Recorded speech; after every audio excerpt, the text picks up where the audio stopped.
Ça va s'allumer dans 2 petites secondes. On tentera la base. Merci.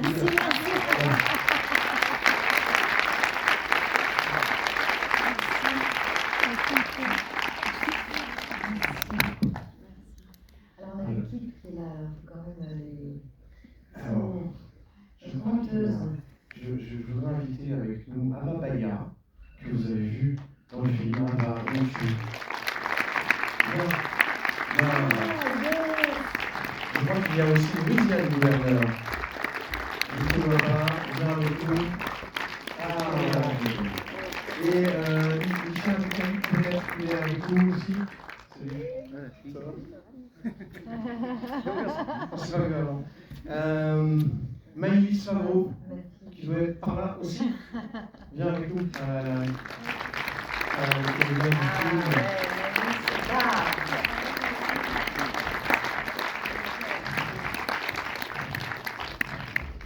Et toujours Laurent Levesque pour la musique.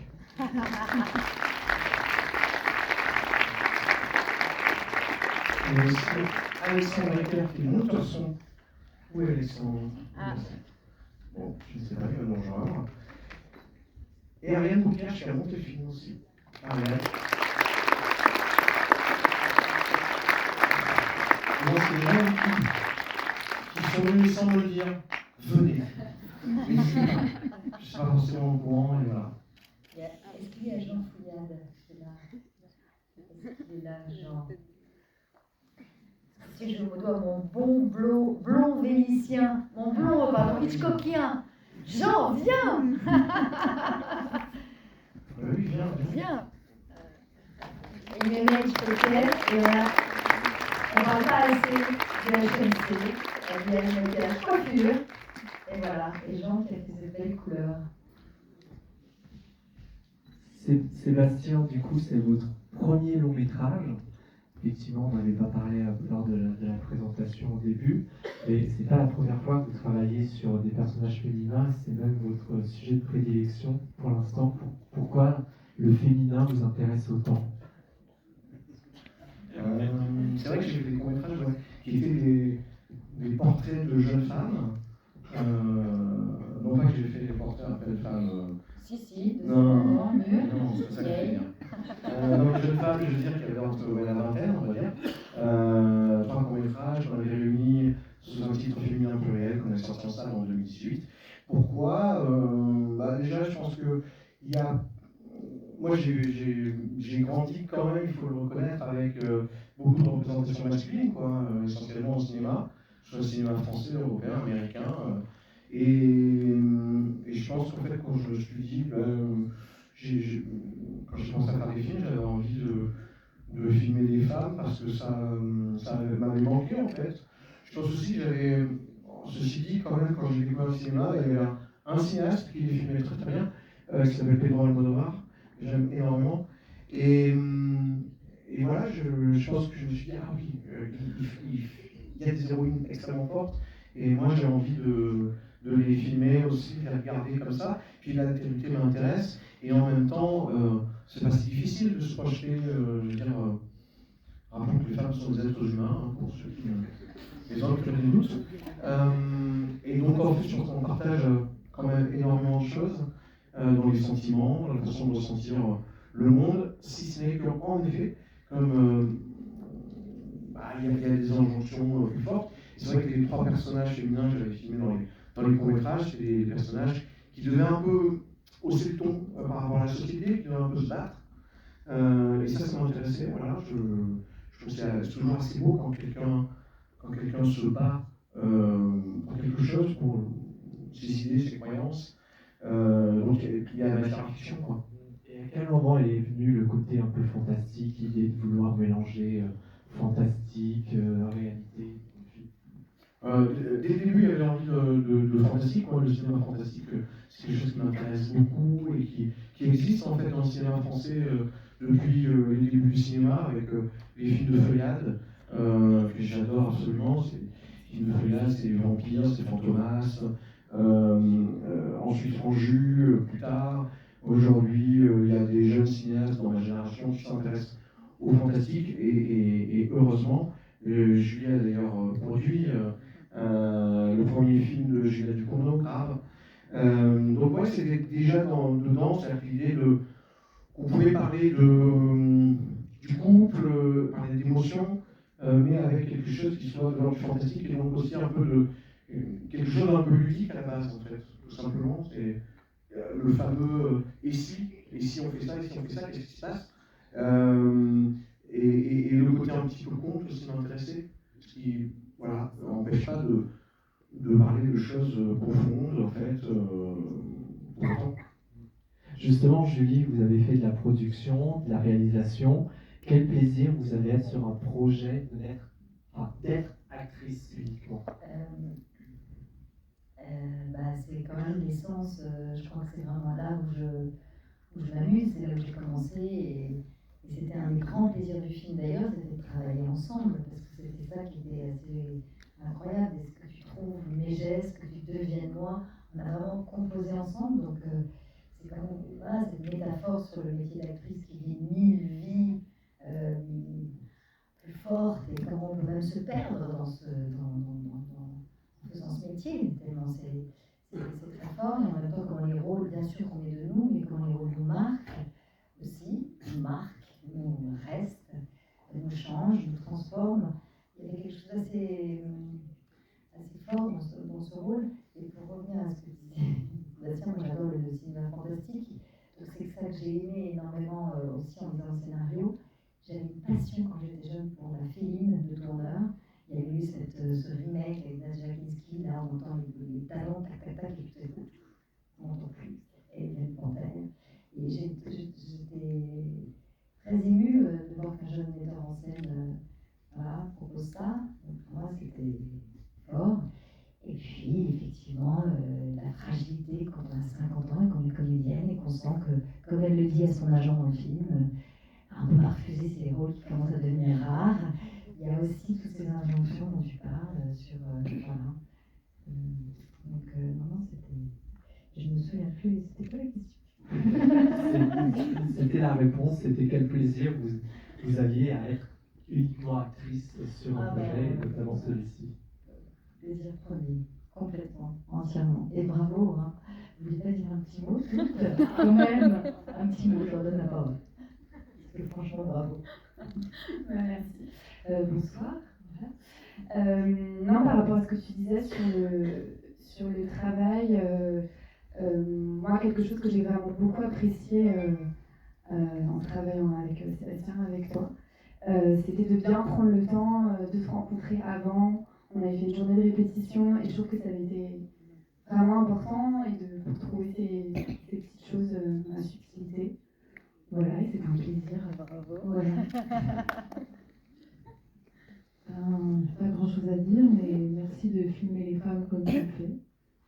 C'est ça, la rédaction du film encore. C'est la première fois, donc merci. Avec plaisir. Julie est trop mignonne, elle dit bravo à tout le monde. Bravo à toi. Non, moi j'avais vu le film une première fois, et là je veux dire que ça m'a encore plus émue la deuxième fois, parce que j'ai vécu des trucs entre temps, donc je ne savais pas. Mais non, j'ai pas l'âge d'Anna, mais ça m'a beaucoup émue. Trop cool de voir dans cette salle. Les gens. Et alors faire travailler des actrices, leur changer de tête sans cesse.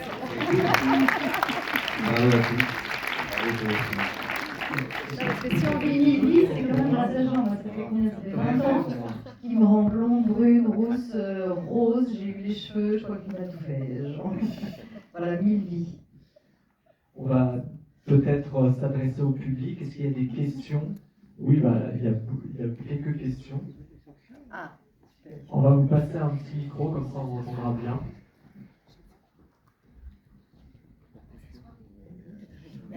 J'ai une question. Je voudrais savoir le budget du film.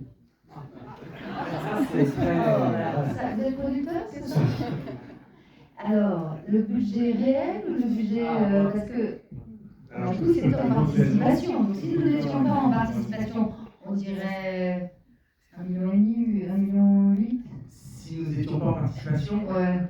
oh oui, c'était facilement pas loin de 2 millions. Ça a coûté un peu plus de 900 000 euros.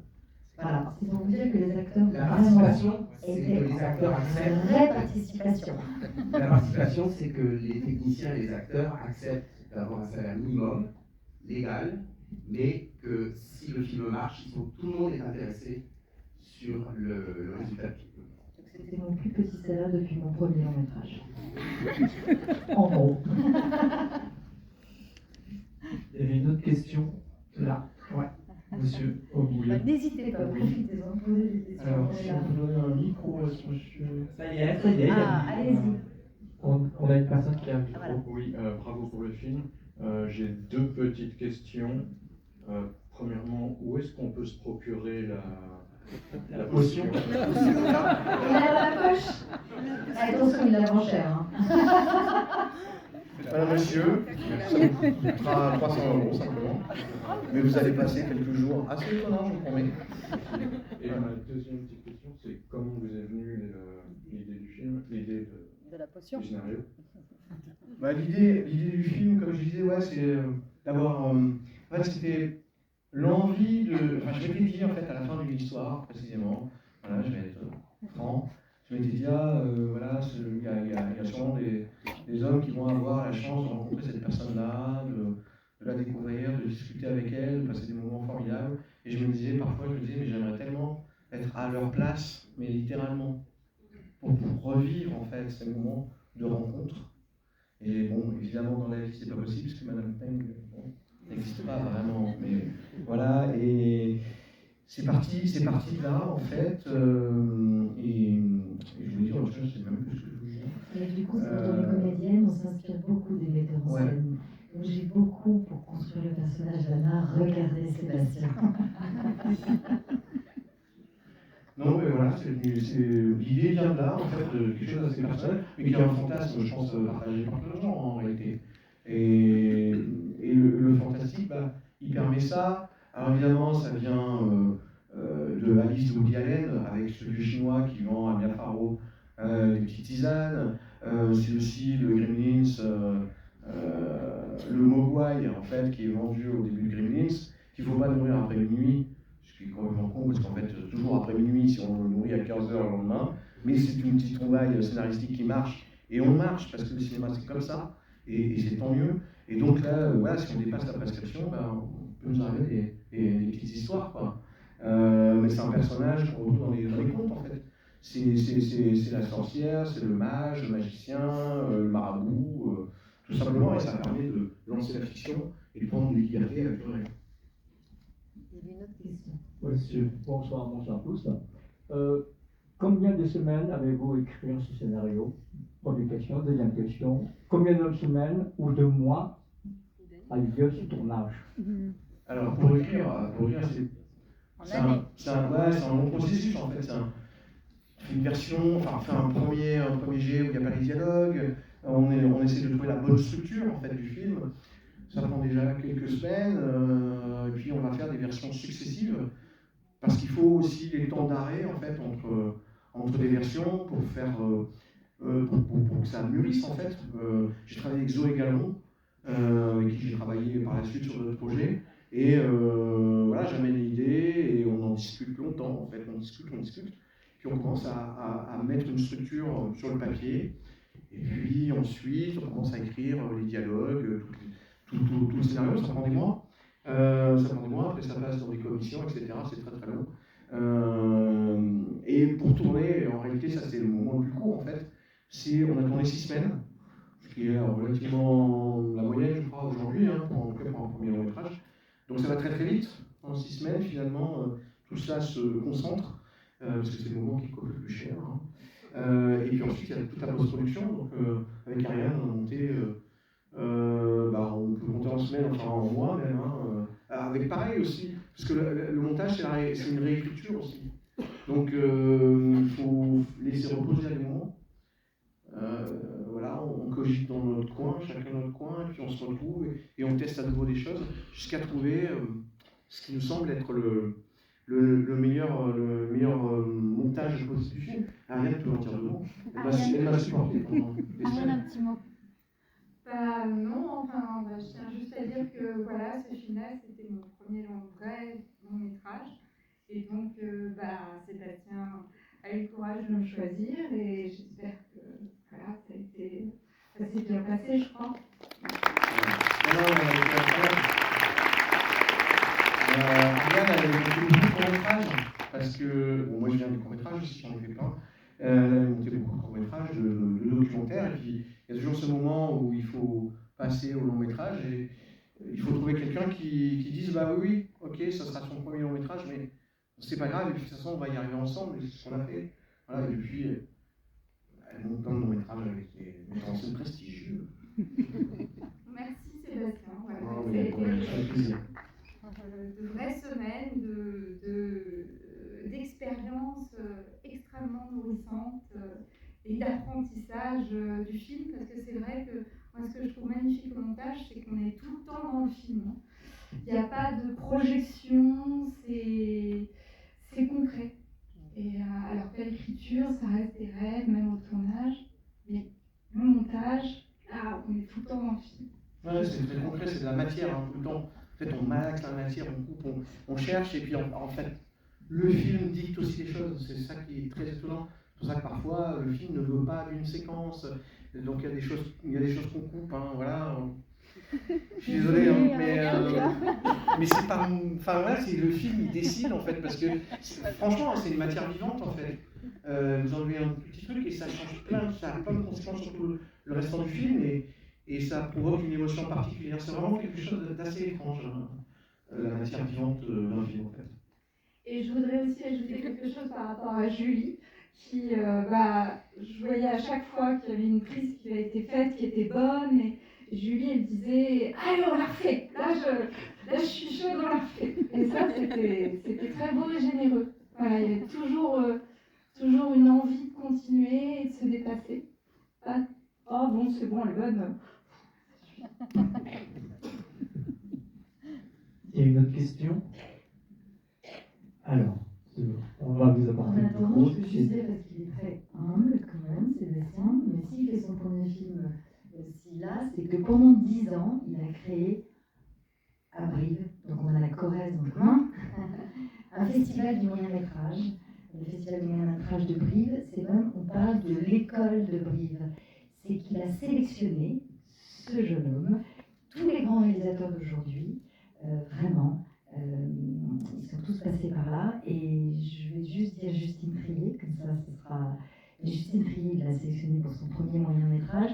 Donc, si Virginie Efira remercie Justine Trier de l'avoir ouvert les portes, c'est grâce à Sébastien que Virginie Efira est au César. Voilà, c'est tout ce que j'ai à dire.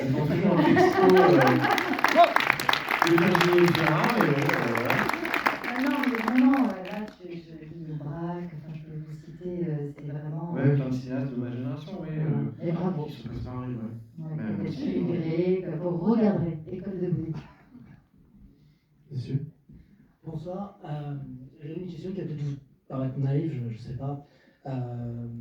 Comment est-ce que ça se passe, ça se déroule dans le milieu du cinéma, si je puis dire, entre le moment où vous concevez justement le film, où vous disiez qu'il y avait un aspect architectural, entre guillemets, donc du départ de l'idée peut-être, en passant par le scénario, bien sûr la réa et la post-prod, et comment est-ce qu'après ça atterrit dans les salles et dans les box-office, parce que je présume que des réalisateurs, quel que soit leur statut dans le métier, je pense qu'il y en a des milliers, je présume, comme dans tout domaine artistique, et vu que tout le monde n'arrive pas forcément soit en maison de disque, sinon dans les salles de cinéma, ou encore dans tout un tas d'autres domaines artistiques, quel est entre guillemets, le cheminement, si je puis dire?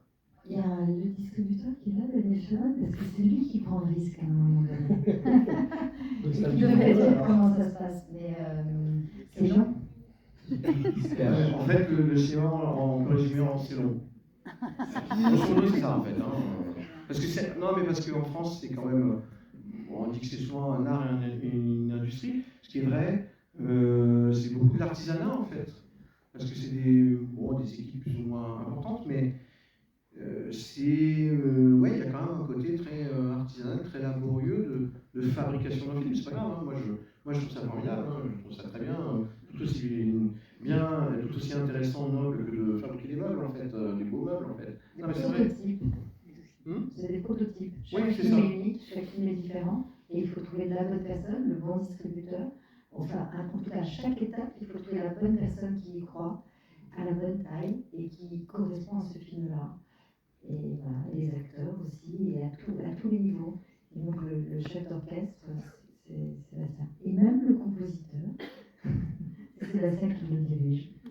D'accord. Mais enfin, du coup, ce que je veux dire, enfin, pardon, la réponse était un peu abstraite pour moi, je trouve. C'est-à-dire que, en fait, le distributeur, c'est celui à qui vous présentez le projet pour qu'après il décide peut-être de le mettre chez Gaumont. Voilà. Je sais, On que peut c'est l'avoir avant, on peut l'avoir vu avant le scénario, et il choisit de distribuer le film avant, ou une fois le film fini, ça arrive aussi, une fois qu'il l'a vu, il va, en fonction du type de film, il y a un type de distributeur, et ce distributeur dit, voilà, c'est pas toujours facile, il faut trouver la bonne date, le bon moment, et en fonction de la date, on aura un peu de salle ou beaucoup plus de salle, et puis ça dépend de la qualité du film, du travail, de comment, parce que c'est comme les boutiques, les cinémas, donc ils choisissent s'ils veulent les prendre ou pas, les réseaux, donc voilà. Mais après, il y a voilà, la magie de quand un film marche, c'est la première fois, le premier public, on était à Brest, un festival de court-métrage, il n'y avait que des jeunes, tu vois, comme toi,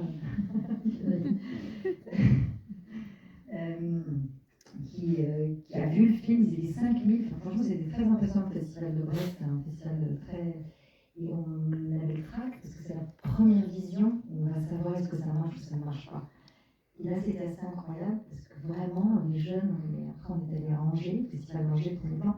C'est en ça que les festivals sont importants. Ouais, importants. C'est eux qui donnent, enfin voilà, qui font les présélections en fait pour les salles.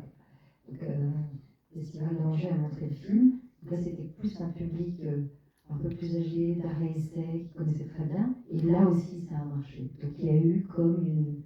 Voilà, on s'est dit, bon, bah, peut-être un alignement pour les critiques qui fait que voilà, vous vous retrouvez ici dans la salle.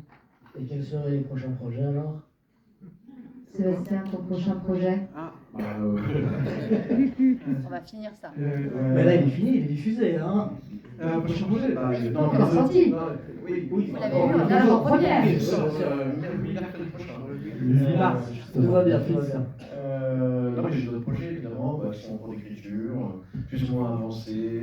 Mais là, je suis totalement dans la sortie avec. Alors, voilà, comme je disais, on revient d'une petite tournée en province avec Julie. On continue la On tournée. continue après, là, on va à Bordeaux samedi. Si vous avez des amis à Bordeaux, envoyez-les-nous. Et puis on va aller à Lyon, Grenoble, Colmar, Strasbourg, enfin beaucoup. Compiègne, Voilà. Antony, Charles-Mézières. Charles-Mézières. Voilà. À ma demande. Voilà, une question. Et donc, voilà, donc je suis totalement là-dedans, en fait, dans ce moment-là, de rencontre avec le public, qui est vachement important, en fait, quand on revient là, quand le film se termine, on regarde vos visages, on essaye de voir ceux qui se sont beaucoup plu, ceux qui se sont peut-être ennuyés, c'est vachement bizarre, c'est étrange, on essaye de savoir. Vous donner vos retours. Voilà. Vous pouvez nous dire un petit mot? Ah, on a vu. Parce que c'est très important. Là, on est... Voilà. Non, c'est un moment fébrile, franchement. Bonsoir. Moi, au départ, j'avais une question, mais avant de la poser, effectivement, je voulais vous dire un très bravo à tous. Effectivement, la musique est magnifique, elle accompagne... on est emporté. Moi, j'ai été emportée par la musique, par l'histoire, par Julie, que je trouve incroyablement belle et voilà, j'aime beaucoup en tant qu'actrice, mais voilà. Et c'est vrai qu'il y a des silences qui sont incroyables. On n'en voit pas toujours, enfin peut-être plus dans les films d'auteur, mais j'ai adoré par exemple ce moment de la séparation, enfin quand il dit qu'il n'y a plus de dialogue et il faut qu'on se sépare. Et, voilà, j'ai adoré ces temps et effectivement, j'avais pas pensé à Almodovar, mais même l'affiche m'y fait penser maintenant. Donc vraiment un vrai bravo à tous. Et moi, la question que je me posais, c'était à l'écriture. Est-ce que Sébastien, vous aviez pensé vous aviez déjà votre actrice ou pas? Okay, voilà. Alors, non, mais à l'écriture, donc comme je l'expliquais tout à l'heure, c'est un processus qui s'étale sur de longs mois, voire plusieurs années. Je trouve que c'est...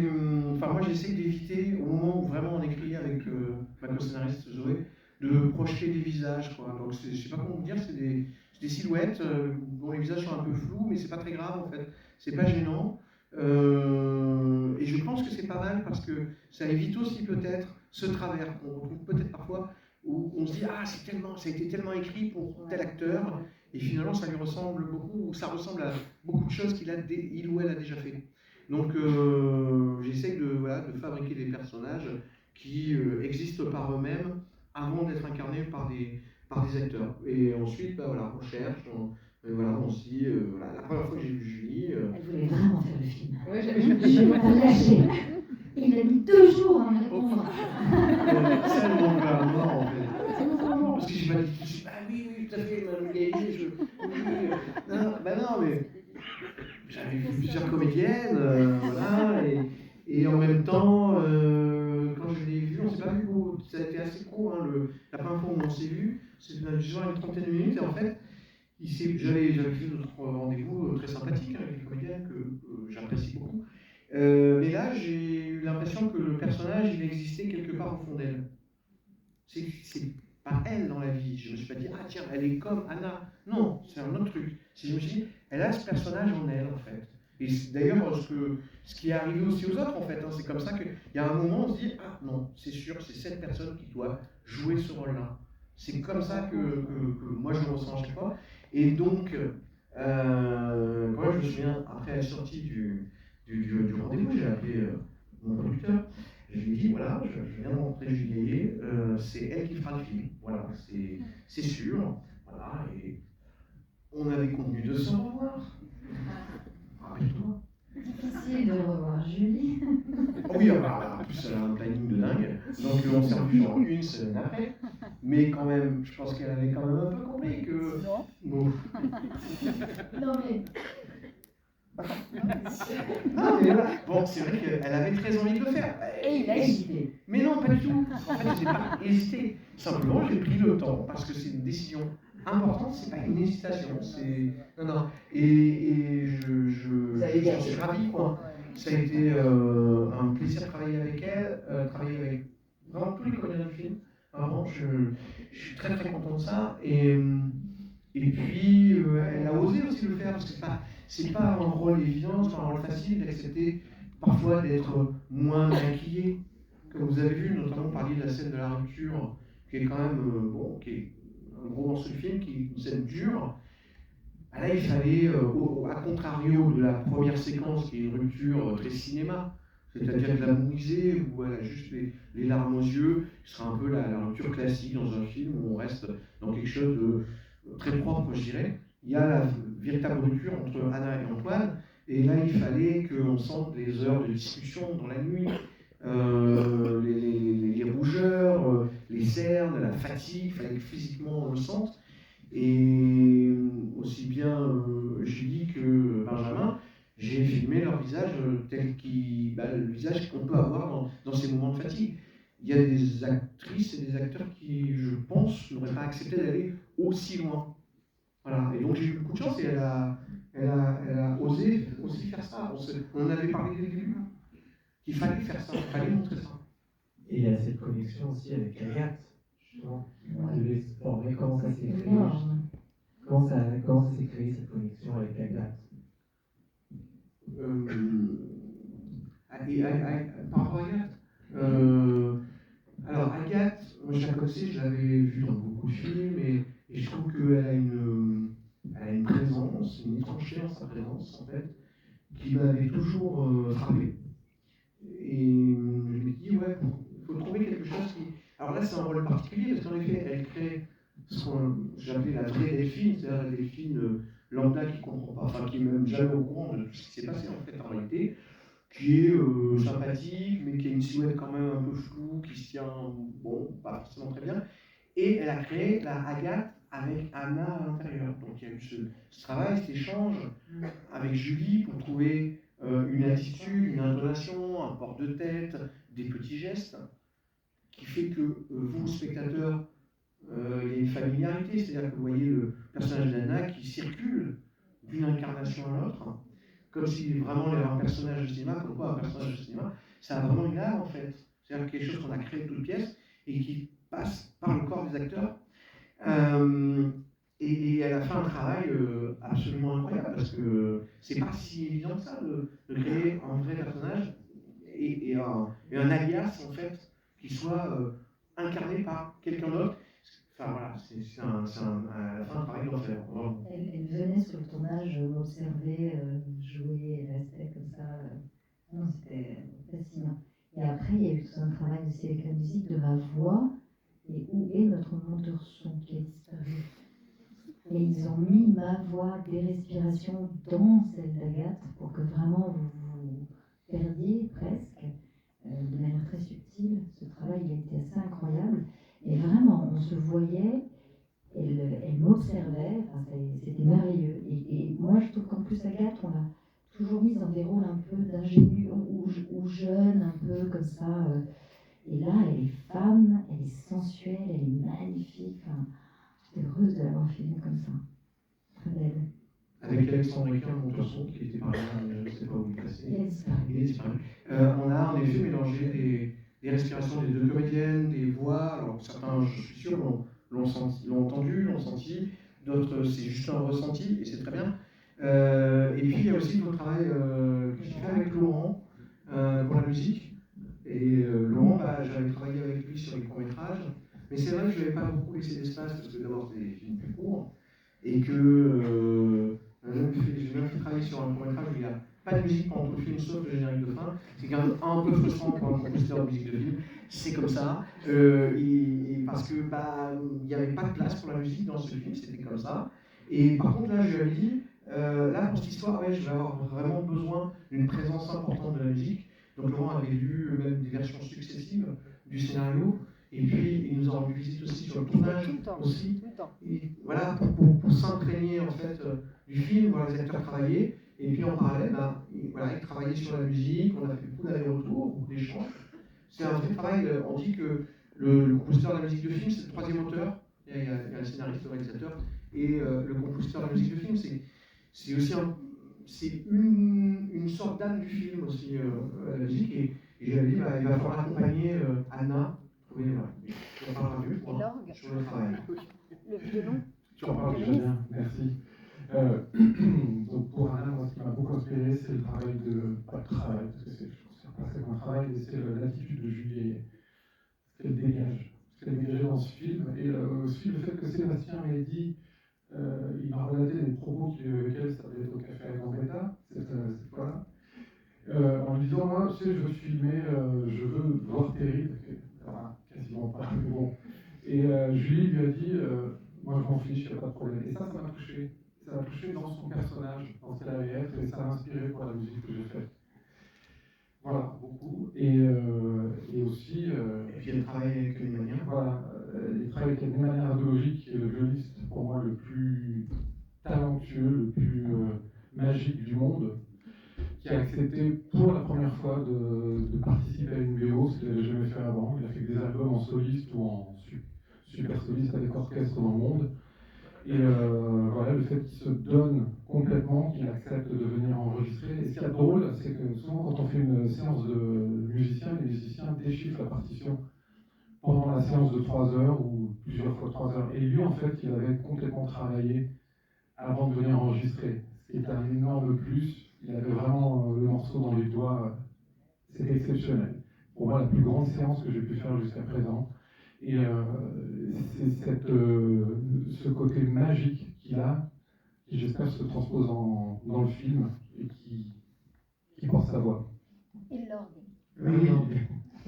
On a enregistré dans une vraie église. Oui, ça c'est rare. En fait, on a pu enregistrer en bas du Père-Lachaise, dans une église, tard le soir, un orgue avec, en profitant des basses de l'orgue. Déjà, j'adore l'orgue pour son son flûté.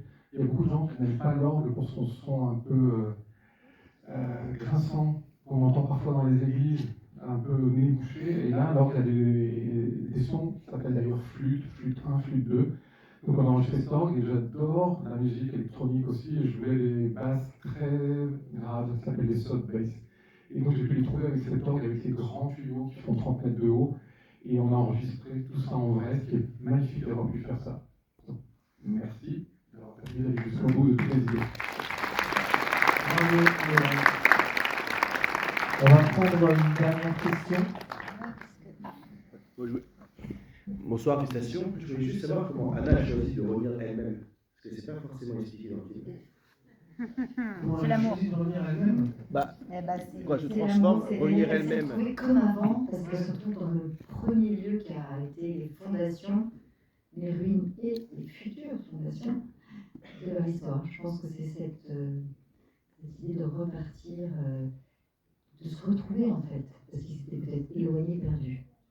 Ah, je sais pas, si vous êtes un peu romantique, vous vous dites, bah oui, moi j'ai envie de Non. commencer depuis le début. Et Donc, non, le film se termine bien et la dernière scène est vraie. Il va te dire que c'est dans son fantasme. Donc ne l'écoutez pas, moi je suis romantique, à la fin il se retrouve. Mais aussi, moi je voulais pas les laisser séparés en fait, je voulais vraiment qu'ils se retrouvent. Je voulais vraiment, enfin franchement. Mais ça peut être un fantasme. Voilà. Mais j'admets, pas il y très a romantiques. ceux d'entre vous là qui sont moins romantiques, peut-être que ça s'arrête à l'hôpital, peut-être que vous dites, oh, elle délire dans sa tête et elle se réinvente en fait les retrouvailles. Non, non, moi je pense qu'ils se retrouvent et je voulais absolument qu'ils se retrouvent, ne serait-ce que presque par superstition. Pour ta future histoire. Ouais, c'est vrai. Bon. Je ne voulais pas les Merci. laisser partir comme ça. Alors voilà, vous êtes tous, c'est le 8 mars. Je ne sais Voilà, pas si vous vous avez avez des aimé, par profils exemple. sur Allociné, mais vraiment mettez quelque chose. Instagram, Facebook, ça marche. Tout ce que vous voulez. Voilà. Mais merci beaucoup pour ce premier long métrage de Cédric Chavaillé. Merci. Merci aussi à l'équipe pour m'avoir permis de venir avec le film. Bonne soirée. Et puis, effectivement, des bouches à oreille, ce film on a besoin. Il sort mercredi 10 mars, donc mercredi prochain. Rentrez bien et puis à très vite.